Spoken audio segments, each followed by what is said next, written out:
Ya. ¿Qué tal? ¿Qué tal? Buen día o buenas tardes. Ya estamos, son las 12:35. Estamos en vivo desde Las Industrias con Ingeniero Bach en la quinta versión de la Feria Cambalache con Pedro Toro de Eco San Joaquín y con Alondra Carrillo y Camila Zárate, nuestras invitadas. Les propusimos venir a esta transmisión, aceptaron la invitación y acá están con el equipo de Eco San Joaquín haciendo esta nueva versión de la Feria Cambalache. ¿Cómo estás, Pedro? Bien, bien. De Espacio Verde. Espacio Verde. Espacio Verde es un programa ya que lleva varias versiones. Sí. Lo hicimos durante el verano del año antepasado ya. Y la última Feria Cambalache también incluimos el Espacio Verde justamente como este espacio de comunicaciones que intentamos hacer en vivo.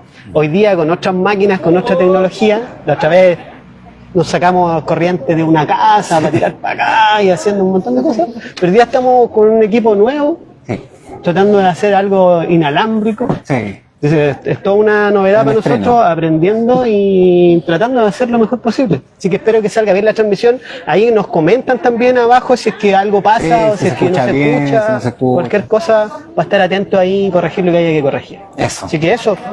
Y bueno, bienvenida a Alondra y a Camila, pues. ¿Cómo están, chiquillas, ustedes? Bien, bien, muy contenta de poder venir y conocer la feria y compartir con ustedes. Muchas gracias por invitarnos. Ay, gracias por aceptar la invitación.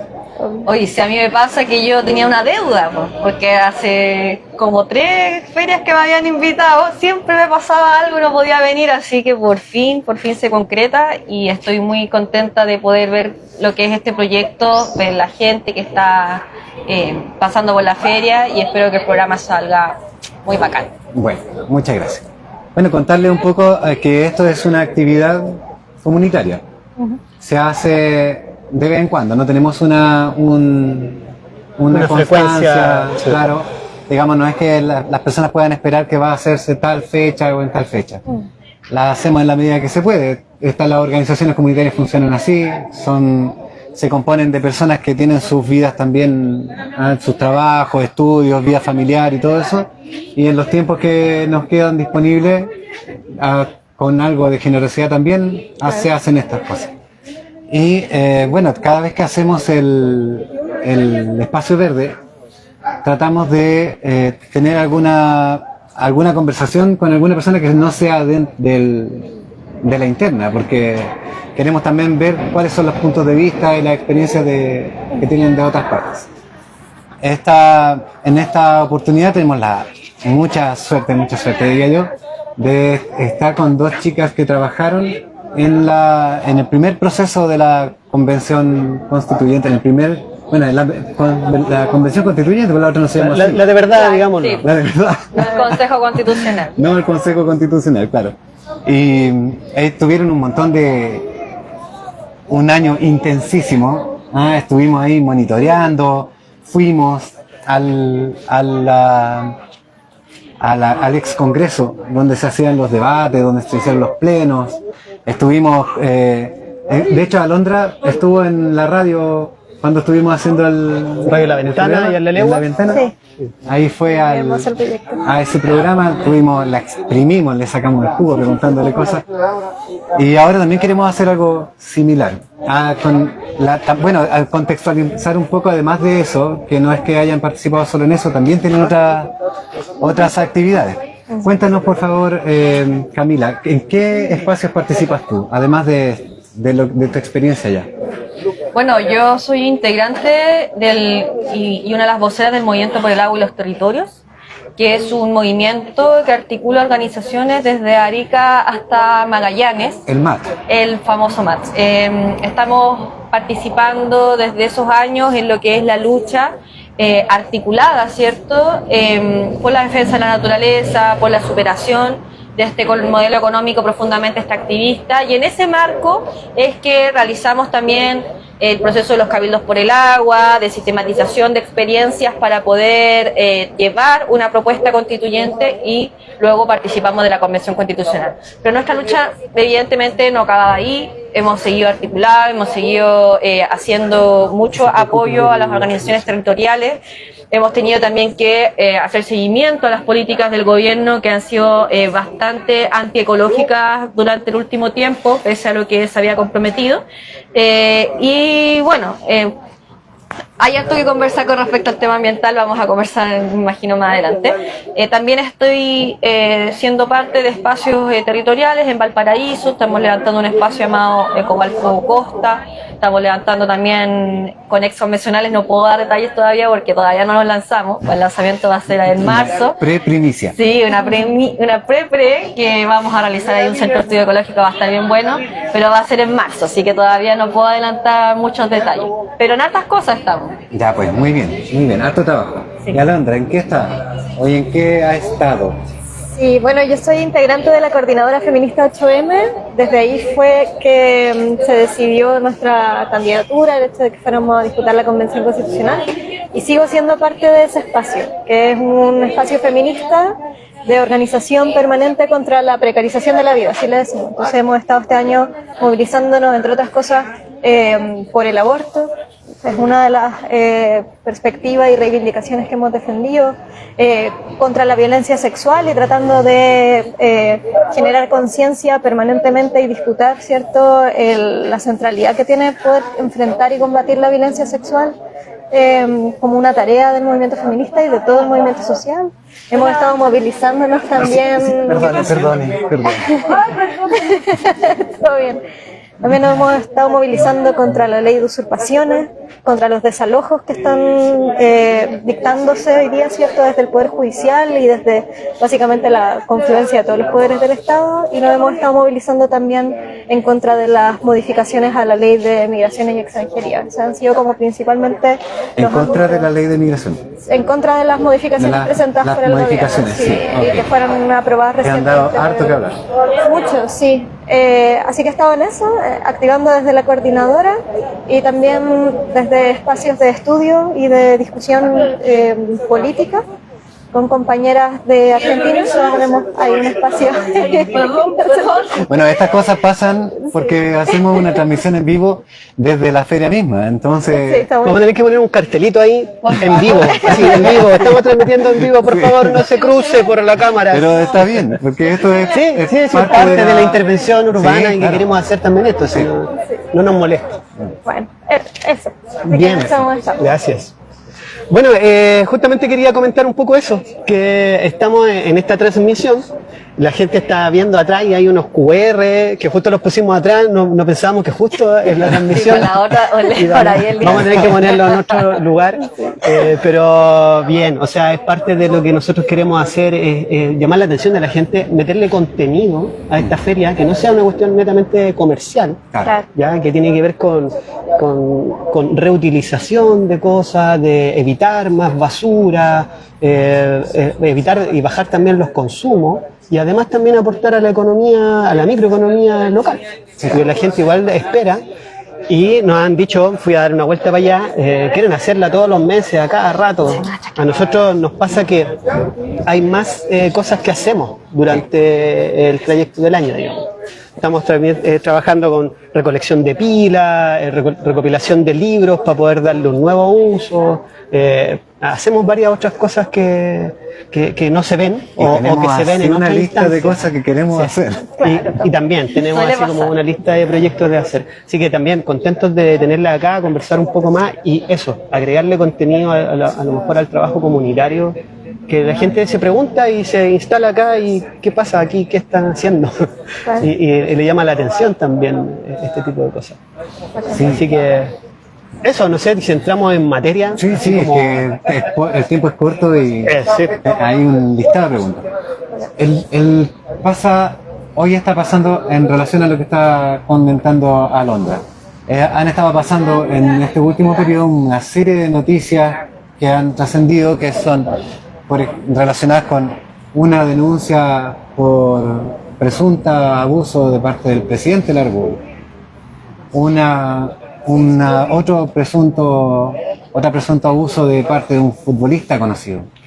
Un ex subsecretario que ya está, todo eso avanzado, ya no hay para qué saber, preguntarse si será o no será, porque ya está todo este asunto. ¿Cómo crees tú, Alondra, que ha sido recibido el impacto que han tenido estas noticias que antiguamente no eran tan conocidas, digamos? Estas cosas se trataban un poco más bajo la alfombra, había un ambiente mucho más machista de ocultar, y en cambio ahora se han estado revelando estas cosas. Cuéntanos un poco desde tu perspectiva y de las cosas que has comentado con las personas con las que estás. Sí, o sea, es verdad lo que decís tú, en el sentido de que ha sido, yo diría, principalmente la movilización feminista de los últimos años y el trabajo feminista anterior de muchos colectivos y organizaciones pequeñas, territoriales, que remaban a contracorriente, la que ha convertido a las denuncias por abuso, por acoso, por violencia intrafamiliar o cualquier otra, en un asunto de relevancia pública y en un asunto que también pone en juego cómo se responde a eso. Y que ha establecido un estándar de respuesta que es mucho más exigente también para los sectores políticos en cómo abordar esto, ¿no? Yo creo que, por ejemplo, el hecho de que la denuncia contra Monsalve, el subsecretario, ¿cierto?, dedicado también a la seguridad pública en Chile, haya puesto la mira sobre cómo el gobierno responde a una denuncia de ese calibre y que haya sido tan problemática la respuesta, la demora en tomar una decisión, la demora en apartarlo de su cargo, la posibilidad que le dieron de presentarse ante todo el país desde La Moneda declarando su inocencia, ¿no? O sea, se han tomado un montón de decisiones que afortunadamente hoy son valoradas negativamente por la ciudadanía porque se entiende mucho más hoy cuáles son las formas en las que hay que tratar las denuncias de violencia sexual, cuáles son las formas en las que hay que responder políticamente a eso y que ponen en el centro algo que hoy día está en discusión ampliamente, que es esta perspectiva que ha dicho el movimiento feminista de creerle a las denunciantes.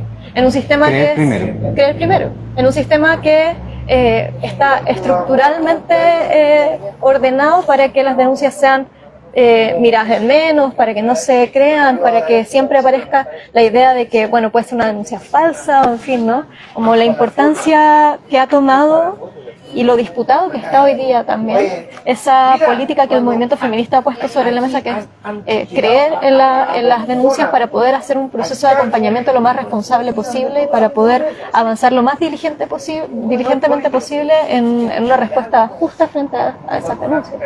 Y yo creo que ese ha sido sí, un cambio súper importante que hay que seguir sosteniendo, porque ha sido a contrapelo de una sociedad que tiende para el otro lado, que tiende a no creerle a las denunciantes, que tiende a, como decís tú, meter estos temas debajo de la alfombra.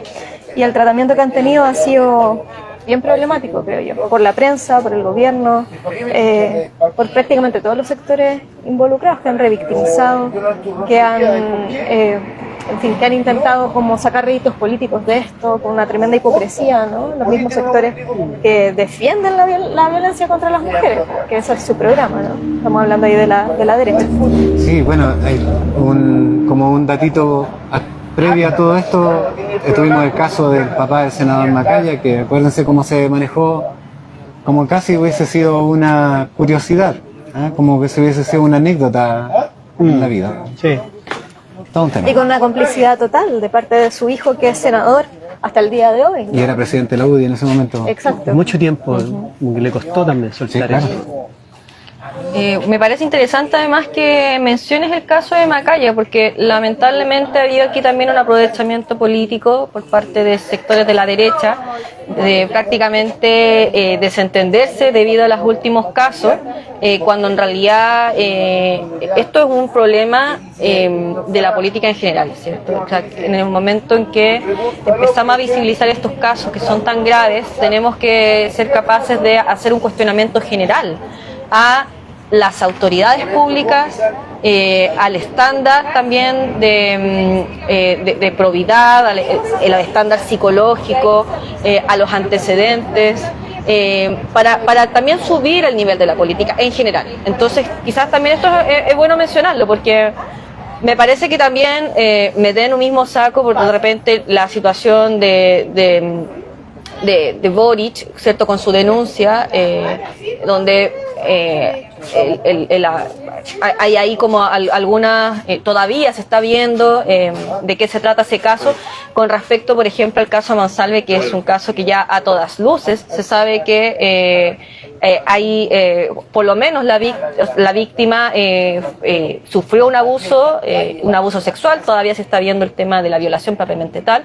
Es importante porque también tenemos que ser muy cuidadosos de que esto no se transforme en una trinchera política, porque realmente esto trasciende a las trincheras de derecha e izquierda, porque es una cultura de hacer política, es una cultura patriarcal y machista que tenemos que combatir, y que además estos abusos de poder no solamente sean en la política, también sean en el ámbito del trabajo, sean, bueno, en el caso, por ejemplo, en el caso judicial, donde yo me desenvuelvo, lo veo mucho, ¿cierto? También las distintas abusos de poder, incluso de abogados con respecto a procuradores, y así se dan en varios casos. Entonces creo que esto es algo que debería trascender y cuestionarnos como sociedad, y también ver cómo subimos también los estándares de hacer política y de probidad con respecto a estas materias.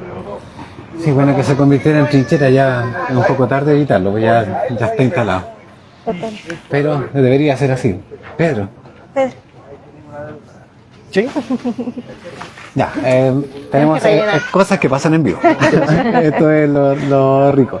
Oigan, chiquillas, quiero preguntarle algo que es incómodo.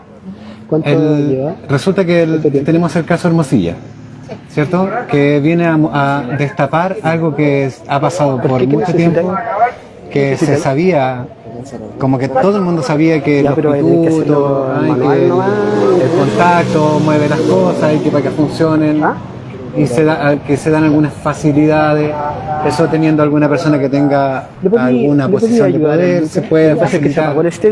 No sé, y en los barrios también pasa un poco que una persona quiere conseguir el certificado de residencia de la Junta de Vecinos y conoce a la presidenta y puede ir a su casa a preguntarle si le puede dar el certificado.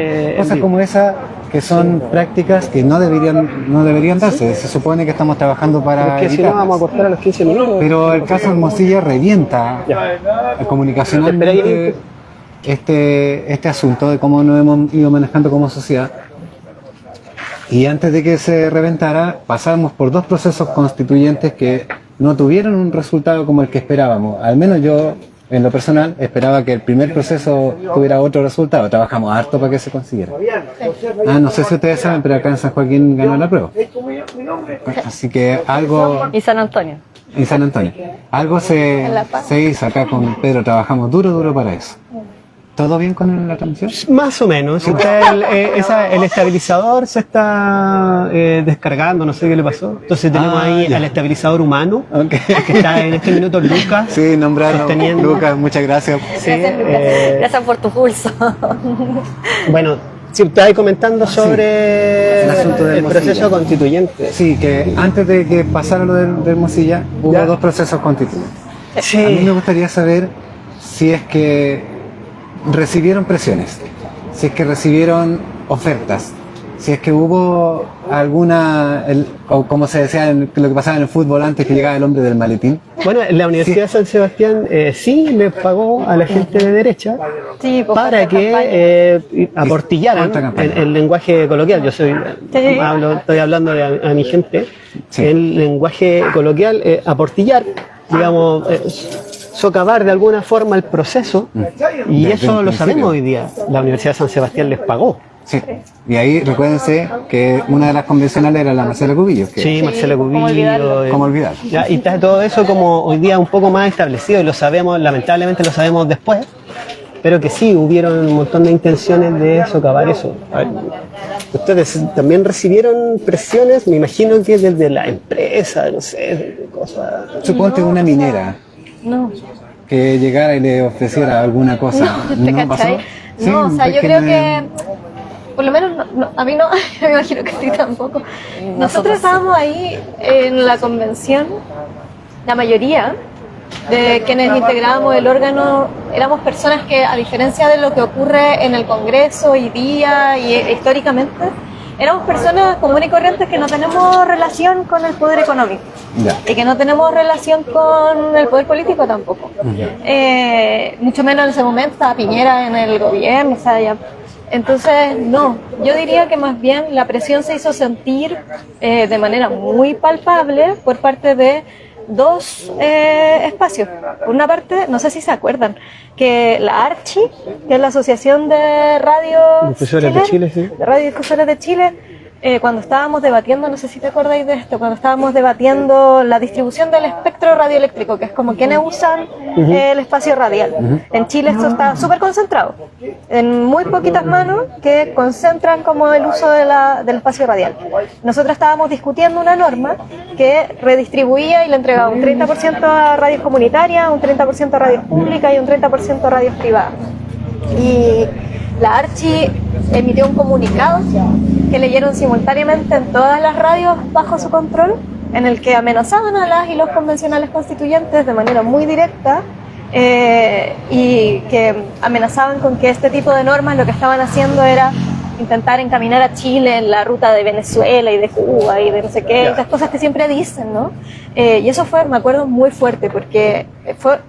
O sea, podríamos buscar ese audio para que podamos volver a escucharlo y recordar lo que fue, pero era una amenaza dirigida directamente a todas las y los convencionales constituyentes. O sea, lo leyeron ese texto amedrentador. Y la otra presión que evidentemente se presentó en la convención, las otras, bueno, las AFP, a través de su la asociación de pajarito AFP, ¿no? ese de Orrego, que ahora fue candidato, ¿cierto? Perdió desastrosamente, afortunadamente. Con mi plátano. Pero él era el lazarillo de la AFP y estaba ahí permanentemente, ¿cierto?, haciendo esa presión para evitar que la convención acordara una norma que le pusiera fin al sistema de AFP. Y yo diría la tercera, pues que eran muchos más, ¿verdad? Los dueños del agua, y tú podías hablar de eso. Y el Senado. O sea, el Senado estaba vuelto loco porque habíamos aprobado una norma que terminaba que con el desaparecía el Senado. Senado, sí. Y ahí la presión fue grande y ahí me acuerdo que lo que nos ofrecieron fue que nos alargaban el periodo de la convención si es que nosotros reponíamos el Senado. ¿Cómo para qué tener más sueldo? No, era porque necesitábamos más tiempo. El tiempo que tuvo la convención fue muy breve.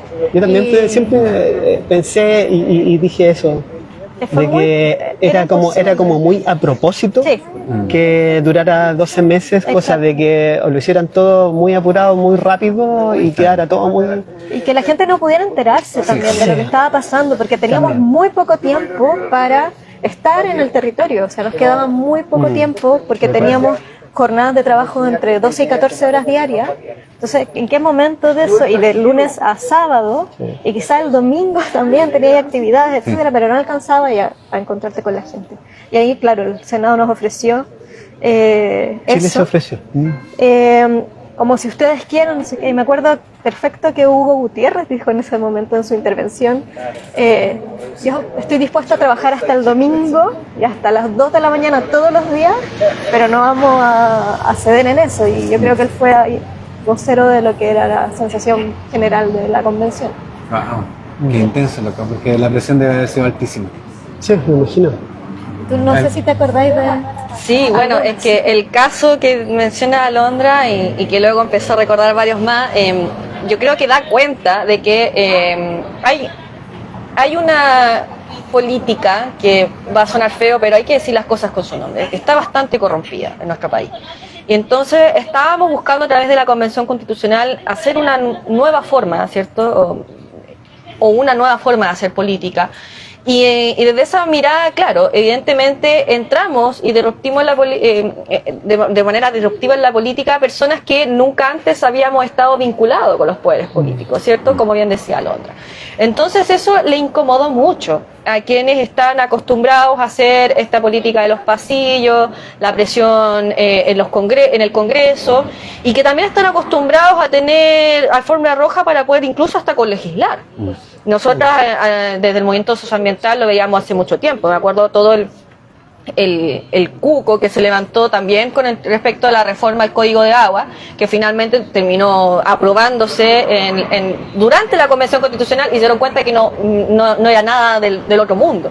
Pero en su momento, en el año 2016, 2017, cuando esto estaba discutiéndose, chuta, que prácticamente era una expropiación sin indemnización y nada, por la dictadura del proletariado, y resulta que terminó siendo lo que terminó siendo, o sea, y eso fue también por la Junta de Vigilancia, por la Comisión Nacional de Agricultura, los mismos sujetos que también trataron en la Convención Constitucional de impedir que se aprobaran nuestras normas. Y para eso hay algunos que fueron bastante descarados, el mismo director de la CPC que pedía directamente, no le gustó, sutil, claro, no le gustó que nosotros le diéramos una audiencia como le dábamos a todos los demás, y él quería tener alfombra roja para pasar a la convención y tener casi que una audiencia con todo, o sea, o que no sé, es una exposición.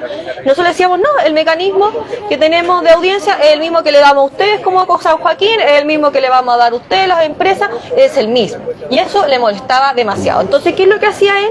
Él prefería realizar puntos de prensa a las afueras de la comisión cuando nosotros estábamos sesionando para hablar de lo que él creía que había que hacer, porque adentro no los dejábamos entrar. ¿Y quiénes salían con él? Bueno, los personeros de la derecha dentro de nuestra comisión, el Bernardo Fontaine, el Rodrigo Álvarez, salían con él a hacerle la segunda. Entonces teníamos en el fondo una comisión adentro sesionando y una suerte de comisión paralela del empresariado afuera presionando. O sea, y eso fue todo el tiempo nuestra Comisión de Medio Ambiente. Y obviamente da cuenta de que finalmente los que más se oponen a que exista protección de la naturaleza son estos grandes empresarios que lucran con la naturaleza. Y por eso es que siempre la problemática de la naturaleza va a estar siempre tan en riña, ¿cierto?, con los grandes grupos económicos. Y creo que se habla del desarrollo. Hablan de los grandes grupos económicos, dicen que los países tienen que desarrollarse. Mira, nosotros incluso podríamos cuestionar el desarrollo, cuestionamos el crecimiento, la productividad, pero más allá de eso, y que no tiene que ver con bajar el nivel de vida, no tiene que ver con bajar la empleabilidad, tiene que ver con otra manera de medir la economía. Teníamos toda una propuesta, pero más allá de eso, que puede ser lo que nosotros proponemos y que evidentemente yo lo ridicularizaban para que la gente no lo comprendiera, tiene que ver con que hay una oposición férrea por parte de estos grupos económicos a que le remuevan un poco las cosas, a que le pongan estándares básicos. Incluso hoy en día están cuestionando los mismos permisos y le están llamando al sistema de evaluación de impacto ambiental permisología, porque ya quieren chip libre, o sea, en el fondo ya nada les gusta. O sea, ya, una pregunta que le iba a hacer. Sí, no, pero no se contentan con que puedan tener salmonela en áreas protegidas, sino que además quieren que les dejen libre para llegar y ponerse y no tengan que ni siquiera pasar por un permiso. Entonces, pero volviendo antes de adelantarme con la pregunta, caso Hermosilla, por ejemplo. Caso Hermosilla es un caso que hemos visto que él lo que tenía era una posibilidad de, a través de contactos con personeros de la Fiscalía, ¿cierto?, con fiscales del Ministerio Público, y a través también de apoyo de jueces, o sea, quienes tienen que hacer la persecución penal y quienes tienen que sancionar. Hermosilla tenía contactos con ambos para hacer que sus clientes ganaran, ¿cierto? Esa saltarse la fila, pero aún peor, porque estamos hablando de gente con mucho dinero. Y claro, en términos simples, porque a veces uno dice Hermosilla, pero como que en lo concreto hay que decir lo que es, y hay que decir cuánto dinero estaba ahí involucrado, cuánto dinero público también involucrado, y resulta que justamente uno de los grandes clientes o a la gente que apoyaba era justamente a Sebastián Piñera, y se está viendo los vínculos con Chadwick. Y uno de los casos más complejos, y por qué hablo de esto, es el caso Dominga. ¿Y qué es Dominga? Una minera que se quería instalar, destruir ecosistemas y quería nuevamente saltarse la fila. Hago esta conexión porque nuevamente hay que recordar que estos grandes grupos económicos quieren destruir la naturaleza de destajo inventan que van a entregar empleos que no son empleos de calidad, que finalmente las empresas extractivistas, yo no sé si a ustedes les parece atractivo en términos de empleo los empleos que que quieren generar a través del hidrógeno verde en Magallanes, porque no sé si alguien va a ir para allá, pero no sé si se entiende la idea. O sea, en el fondo te hablan de empleo, pero en realidad lo que quieren ellos es simplemente asegurar su inversión a través de arrasar la naturaleza. Y eso lo vimos, pero patente en nuestra Comisión de Medio Ambiente, patente con la presión. Imagínense, incluso la minera Codelco, una minera chilena en el estado, hizo presión el día en que estábamos votando las normas de glaciares y nos dijeron, oye, nos están llamando desde Codelco. Bueno, sea que sea minera estatal, sea minera privada, tiene que respetar los glaciares. Entonces, sí, la verdad es que presiones tuvimos, no le hicimos caso a las presiones, pero de que hubieron presiones, hubieron. Ya. Okay. Bueno, eso era algo que queríamos saber, porque como ciudadanas, ciudadanos, queremos saber qué es lo que estaba pasando, por qué pasaron las cosas así, cuál era y ahora que sabemos un poco más, porque ahora sabemos que estas cosas estaban pasando, justo hablabas de Dominga, sabemos mucho más, todo el tema de Dominga involucrados, todos en ese tiempo, desde el presidente para abajo, todos involucrados. Entonces, hoy día sabemos más información y también como aprendizaje, yo creo, que es lo que hay que sacar de ahí. Si no aprendemos nada de esta pasada o de lo que nos pasó, vamos a volver a repetir las mismas problemáticas. Oye, tenemos un problema técnico que tenemos hace rato ahí a Luca instalado, entonces hay que cambiar un aparatito y la idea es hacer un pequeño corte técnico de unos 5 minutos y volvemos. Así que eso, aprovechamos de tomar agüita y ordenar eso. Sí. Nada, porque si no vamos a tener ahí acalambrado al Luca. Sí. Adelante, que se Vale. vienen buenas preguntas para que la gente se quede ahora ahí. se viene. Dale.